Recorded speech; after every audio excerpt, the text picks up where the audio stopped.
within the government of the day that have all through been ill-intended, and they have connived a certain scheme to frustrate the operations of New Life Prayer Center and Church. There has been concerted efforts equally from some rogue individuals within the government to ensure that Pastor Ezekiel'S ministry is frustrated, and we can see it.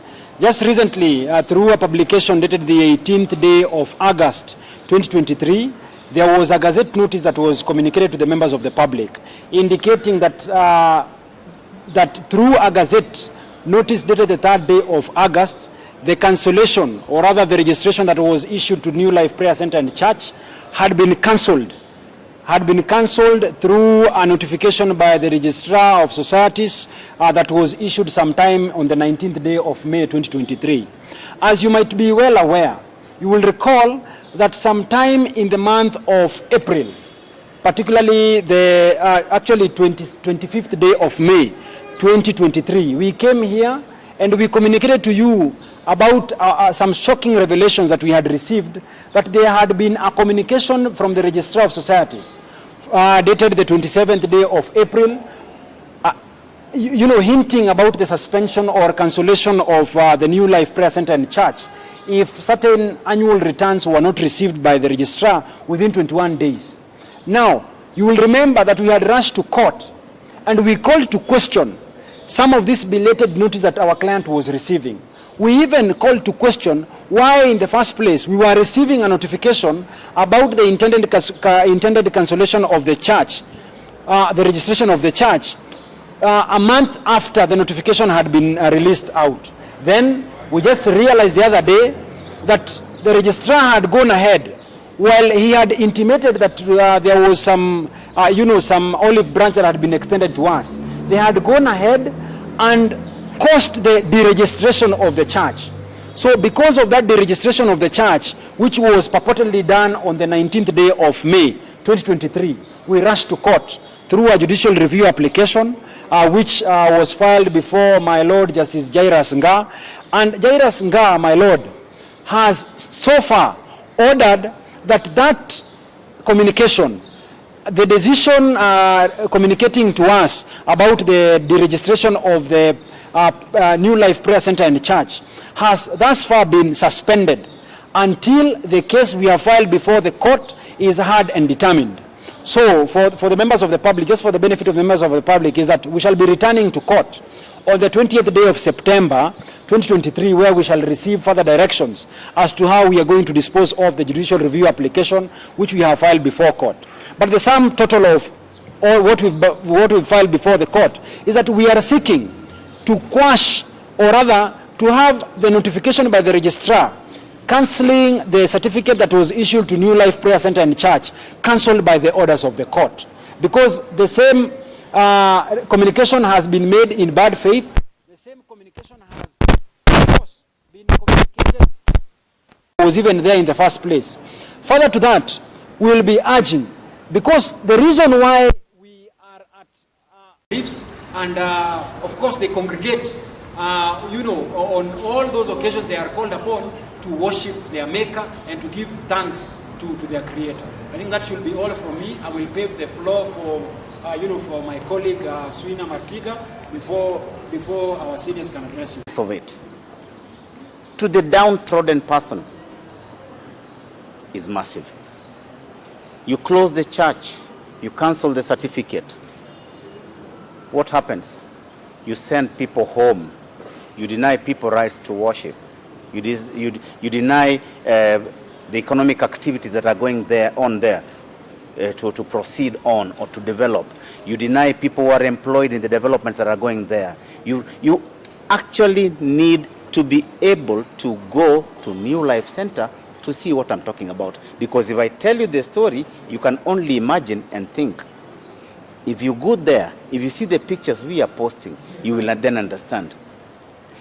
For a church that employs 3,000 people per day who take money home, who are employed there, who come and do work in all the developments, plus then the related developments of the structures that have come there, both infrastructures of the houses, the roads and everything along that area, with another 5,000 people self-employed to serve the customers who come there, who are members of the church, and other business people.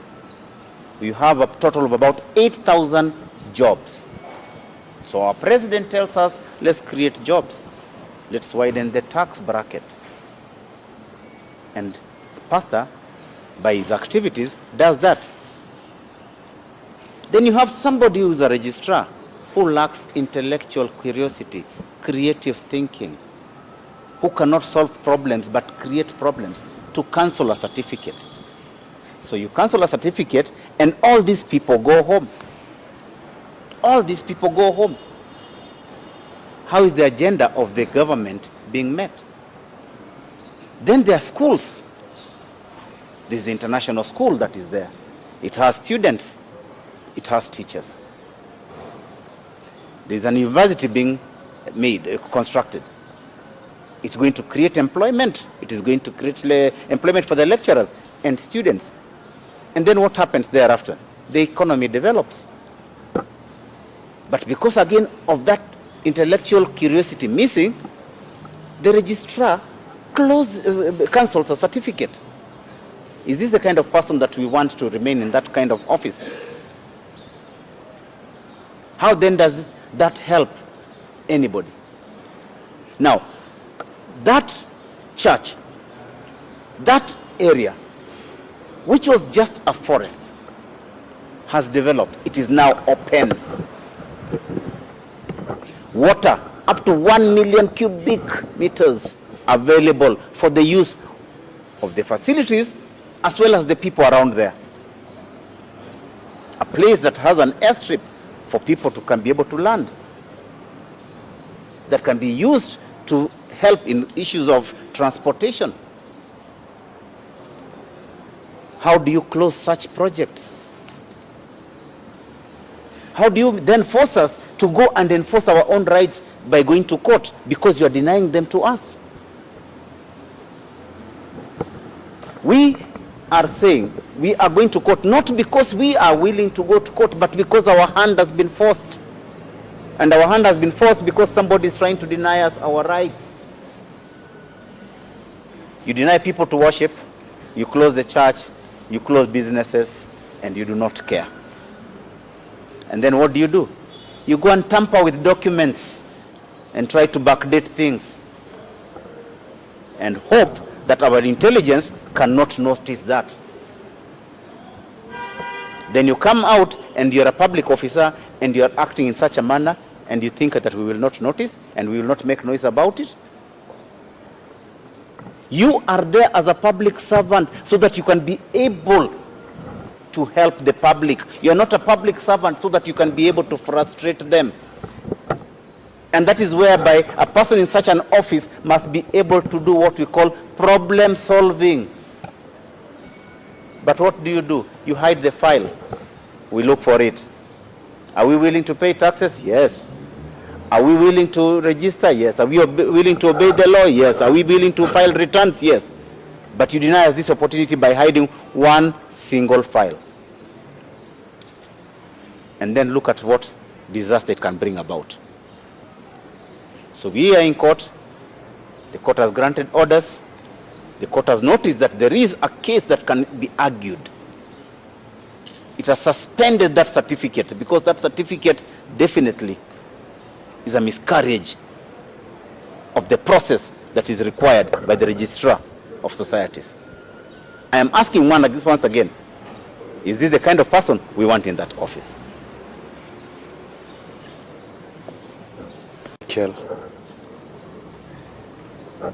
Pastor Ezekiel and Pastor Ezekiel. Today, Amepata Nyota. It was a disaster, but I think at last the judiciary has given back Pastor Ezekiel his Nyota for him to continue running the church. 4 issues at play we have gone to the High Court saying that the Registrar of Society's office is a crime zone that needs to be investigated. The acts they've done are criminal in nature. So we shall be writing the letters to the EACC, to the Ombudsman, and the DCI to investigate the disappearance of the file for Pastor Ezekiel's church. And the court has agreed with us, and that is why it has suspended a Gazette notice that has been born by acts and omissions of crime.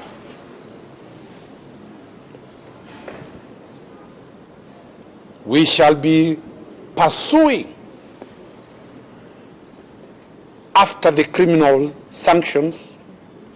We shall be writing to the Public Service Commission,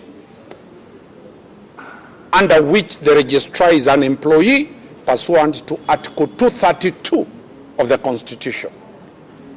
Values and principles of public service. And to get that registrar and the team and the cartel that has been out to ensure the church of Pastor Ezekiel does not proceed. The third issue, there was general misinformation yesterday in social media. One, that the church is closed. The lawyers of Ezekiel are here confirming that the church has never been closed. It has been running. Two, there was also misinformation to the effect that the High Court had denied Pastor Ezekiel the right to proceed and upheld the Gazette notice. None of the social medias produced that court order. We have now given you a proper court order that has suspended that Gazette notice. So the church is on, the school is on, all the facilities at the ministries of Pastor Ezekiel are on. The third issue we'll want to bring to the attention of the public is the net effect of that Gazette notice. This was calculated to take the properties of the church to private people. There is a serious appetite to get Pastor Ezekiel's church properties. Because once you are deregistered, the properties were acquired courtesy of that certification. So we have averted the intention of government to take over the properties, or individuals in government, or cartels in government to corruptly acquire the properties of the church. Lastly, the questions you ask yourself, there is a presidential task force on religious extremism. The registrar of societies is a secretary to that task force. Yet again, she deregisters the church. A clear, complete conflict of interest. So we are happy that Nyota ya Ezekiel imewaka na itaendelea kuwaka, kwa sababu hakuna hata msikiti mmoja ushaifungwa. hakuna hata temple moja ya Kihindi ishaifungwa. Hakuna shrine hata moja ama kaya yoyote ishaifungwa. Mbona kanisa la Ezekiel linafungwa? Pili, tumeeleza kwa lugha kwamba tutaelekea kwenye asasi za serikali zile zinazo nguvu za uchunguzi wakati ambapo jinai ama crime imefanyika, na tutawaandikia ule DCI, tutawaandikia Ethics and Anti-Corruption Commission, na ni tunafurahia kwamba kiongozi wa Ethics and Anti-Corruption ni pastor. Kwa hivyo tutamuelezea afanye uchunguzi. Pia tutaelekea kwenye ombudsman kuweza kuangalia mbona mambo yamefanyika vile yalivyofanyika katika ofisi ya Attorney General na katika ile ofisi ya Registrar of Societies. Kisha nilivyosema kwamba tutaweza kuwaandikia na kufuatilia kwa fujo kabisa ule commission wale wa Public Service Commission, sababu ule Registrar of Societies ameajiriwa na Public Service Commission. Ametenda kitendo kinyume cha maadili ya kipengele 232 cha katiba ambacho kinaelezea jinsi ya utendakazi wa wale ambao ni wafanyikazi wa dola. Lakini hayawi huwa nyota ya Ezekiel imerudishwa na Mahakama Kuu ya Taifa la Kenya. Za judge ni kama ile judge amesema itafanyika judicial inquiry. Ni upelelezi ambao mahakama inataka kuchunguza nini hasa kinachoendelea, sababu huenda asasi zile tunazozitaja huenda sisiweze kuendelea mbele, ndiposa tukaenda katika ile judicial review, na jaji amekubali kwamba kuna ila, kuna dosari, kuna mpangilio, kuna tamaa, kuna mafisi walio pale ndani ambao wanataka kumezea mate mali ya Pastor Ezekiel. Kwa hivyo tuna imani kwamba mahakama itaweza kubainisha mbichi na mbivu kwa hili jambo, nini hasa kitendawili ambacho Pastor Ezekiel tangu mwezi wa 3 mpaka wa leo anaandamwa nenda rudi kila siku ni Pastor Ezekiel. Rafiki yangu, and what we want to tell the public is that we want fair administrative action on the part of state officers mandated to run the affairs of this country. It is not available to them to unilaterally close or purport to cancel certificates when they have underhand dealings of the issues that they are supposed to oversee. Remember, we have always had to engage with the Office of the AG when this file was said to be missing. And this cancellation of the license happened in May, as you've already been told. So is that a fair administrative action on the part of the AG through the Registrar of Societies? The big answer to that is a big no. Number 2, it is an issue to the right to worship. The right to worship as enshrined in the Constitution. These are the issues that we're going to canvass before the court. Remember, Pastor Ezekiel'S church was again antagonized a few days ago, when they blocked the accounts which were able to move the court and have the same opened. So this shows a trajectory that the officers in government who are supposed to execute their mandate as given to them are using that right, that opportunity, the position that they hold, to look down upon people who seem not to be dancing to the tune of how things are done. Because Pastor Ezekiel'S church is a church which has presented its credentials, which has run its affairs in a manner that maybe other religious institutions have a huge appetite for, so that they can also run the same. So they want to pull him down to come to the level that he is in, but that is against the law. And as you'll see at the end of the day, because we'll be vindicated at the end of the day that indeed Pastor Ezekiel's church is a church that follows the law, is a church that gives all the returns, and there is nothing unusual or sinister that is doing to warrant the cancellation of the certificate that they run. The church is open, and let the worshippers get there, congregate, and they enjoy their right of worship as enshrined in the Constitution. Thank you.